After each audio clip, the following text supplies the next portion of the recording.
Hello everyone, সবাই কেমন আছো? আশা করি সবাই ভালো আছো। সুমিতা দাস ইউটিউব চ্যানেলে সবাইকে স্বাগত জানাই। আর আজকে আমি আপনাদের সাথে নিয়ে এসেছি একটা ছোট্ট ব্লগ।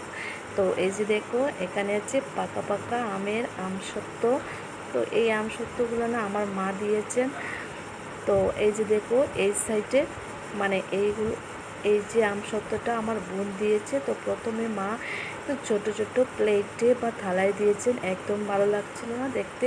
তো আমার বোনকে বলেছি এই নে প্লাস্টিকের ডালাতে দে। তারপর বোনটায় দিয়েছি, দেখো কত সুন্দর হয়েছে। একদম উল্টো পাল্টো করেছি কিন্তু আমসত্ত্ব একদম নষ্ট হয়নি। তো দেখতেই পাচ্ছ এত সুন্দর একটা ডিজাইন হয়ে, মানে মানে সত্যটা দিয়েছি না আমি, কিন্তু ওদেরকে একটু বুদ্ধি দিয়েছি। তো দেখো কত সুন্দর হয়েছে দেখতে, খাওয়ার ইচ্ছা হচ্ছে, তাই না? তো কারা কারা আমসত্ত্ব পছন্দ করো কমেন্ট করে জানাবেন। এই যে দেখো কত সুন্দর লাগছে। তো ভিডিওটা এখানে শেষ করলাম। Tata, bye bye.